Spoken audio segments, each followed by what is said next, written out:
কাজ করলে লোকজনের টাকা পয়সাও ঠিক মতো দেয় না। কি যে দিনকাল আসলো, এত কষ্ট করি পুরো টাকার জন্য, তাও মানুষজন টাকা দেয় না। আব্বা,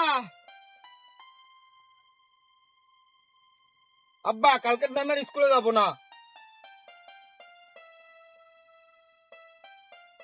কি আছে, স্কুলে যাবি না কেন আব্বা? স্কুলে গেলে স্যার মারে। স্যার মারবে কেন? বিনা কারণে স্যাররা কোনোদিন মারে না। তুই বেয়াদবি করেছিস? না আব্বা, এই যে স্কুলে একটা ড্রেস নাই ঠিক মতন ছিঁড়া, এই যে তারপরে গাইড নাই, স্কুলের বই নাই, একটা প্যান নাই, এর জন্য মারছে স্কুলের স্যাররা। আমি আর স্কুলে যাবো না। আব্বা, তোরে যে কইছি এই মাসটা একটু কষ্ট করে চল, সামনের মাসে তোরে আমি কিনে দিবানি।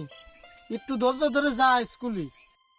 ওই বই আছে না পুরনো যেগুলো, ওইগুলো দিয়ে এই একটা মাস একটু কষ্ট করে পড় বাবা। না আব্বা, আমি আর স্কুলে যেতে হবো না। ওই বিনা কারণে স্যারের একটা মায়ের নামের খাতে হবো না। যেদিনকার বই আর গাইড কিনে দিবা, আমি ওই দিনকার স্কুলে যাবো। বাবা রে, আমি তো গরিব মানুষ, তুই তো জানিস। মাথাটা তা গরম করিস না। তুই এক কাজ কর, ওই যে বই খাতা আছে না, ওই নিয়ে এই একটা মাস চল। আমার এই আশা আকাঙ্ক্ষা তুই করিস না বাবা। তুই যা, ওই পুরনো বই নিয়ে তুই পড়াশোনা কর বাবা।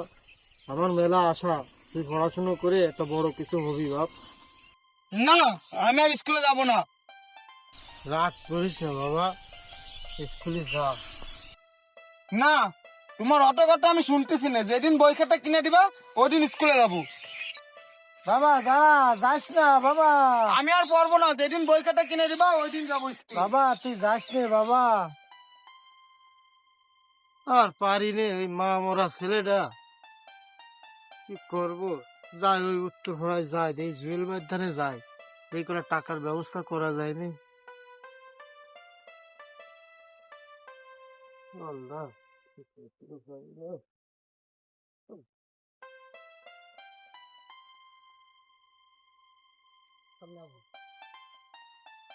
ভাই, আমাদের কিছু 2 দিন পর বাড়ির কাজ ধরলাম, মিস্ত্রি একদিন আসে আর 2 দিন আসে না। মিস্ত্রি হয়ে গেছে ফাঁকিবাজি। দেখ মিস্ত্রি একটা ফোন দি।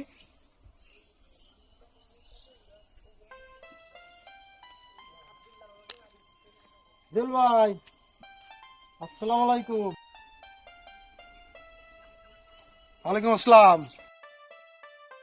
জুয়েল ভাই, ভালো আছেন? হ্যাঁ, ভালো আছি ভাই। ভাই, আমি তো আপনার কাছে আসলাম ভাই। কেন, কি দরকার ভাই? ভাই, কি আর বলবো, লজ্জাও করে, না বললেও হয় না। ছেলেটার জন্য গাইড কিনবো, বই কিনবো, সেই দরকার জন্য আইলাম ভাই। যদি করে টাকা পয়সা দিতেন ভাই, আমারে কিছু টাকা ধার দেন, সামনের মাসে শোধ করে দিবানি ভাই, দেন।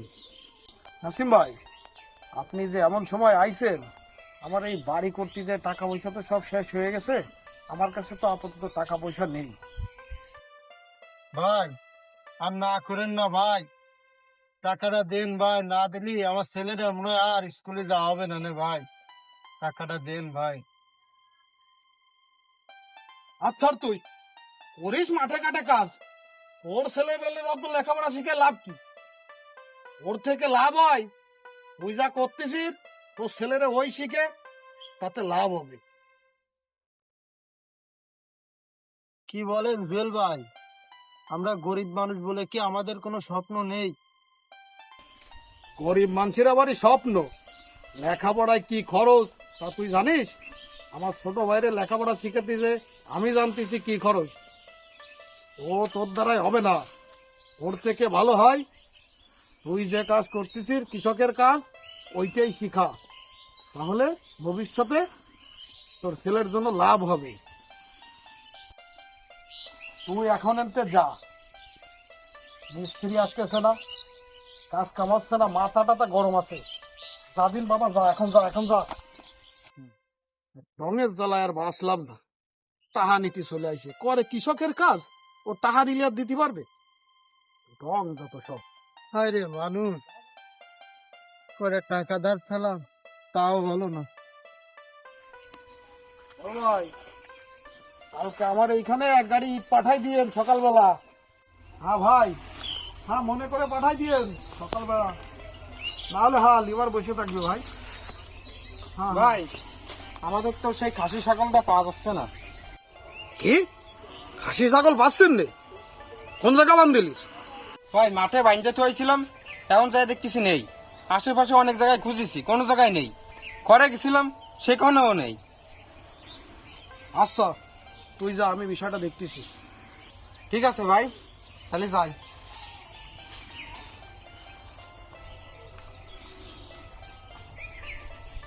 কি রে, ছাগলটা গেল কই? কিছুই তো বুঝতে পারতেছি না। নাসিম ভাই আইলো, ওই আমার ছাগল চুরি করেছে, বিষয়টা আমি দেখতেছি। যাই, নাসিম রেই ধরি।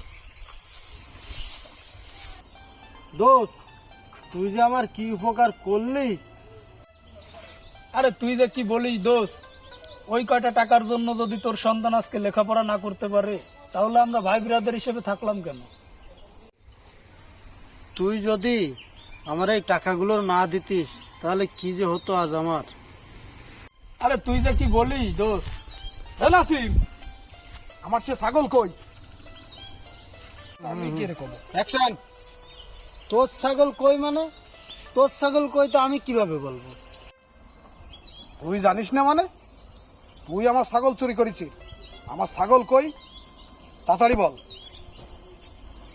তোর ছাগলকে আমি নিছি, এক কথা বারবার বলতেছিস আমারে। ভাই, আপনার মনে হয় কোথাও ভুল হচ্ছে। আমি যতদূর জানি নাসিম ভাই এরকম লোক না।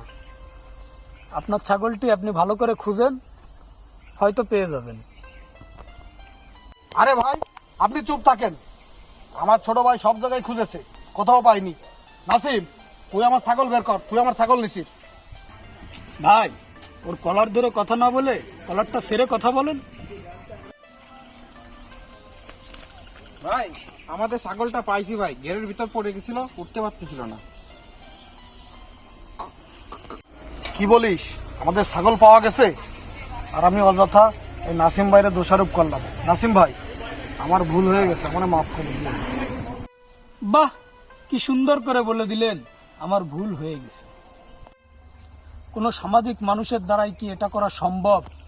আজ যদি এর জায়গায় কোনো ধনী মানুষ থাকতো, তাহলে কি এটা করতে পারতেন? কলার ধরতে পারতেন? এরকম রাগ ব্যবহার করতে পারতেন? পারতেন না। শুধুমাত্র গরিব মানুষ বলে আজকে এই ধরনের ব্যবহার আপনি করতে পারলেন। কি আর বলবো আপনাদের মতো মানুষদের। নাসিম ভাই, আপনি তো গরিব মানুষ, গরিব মানুষ তো মাফ করতেই ভালোবাসে, তা দেন, মাফ করে দেন।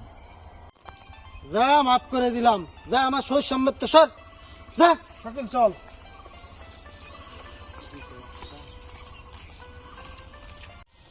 হ্যাঁ ভাই, এটাই কিন্তু আমাদের সমাজের বাস্তব চিত্র। চল বাবু, চল। যারা গরিব অসহায় আমাদের সমাজে, তাদের অবস্থান একদম তলানিতে। প্রতিটা মানুষ তাদের আক্রোশের তীরটা তাদের দিকে ঠেলে দেয়।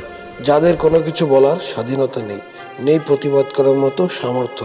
আমাদের দৃষ্টিকোণ এমন যে সব কিছুর জন্য যেন তারাই দায়ী। এই গরিব খেটে খাওয়া মানুষগুলো সমাজে এমন পরিস্থিতির জন্য কিন্তু আমরাই দায়ী। আমরা যদি আমাদের দৃষ্টিভঙ্গি না পাল্টাই, তাহলে এটা পরিবর্তন করা সম্ভব না। তাই আসুন আমরা পরিবর্তন হই।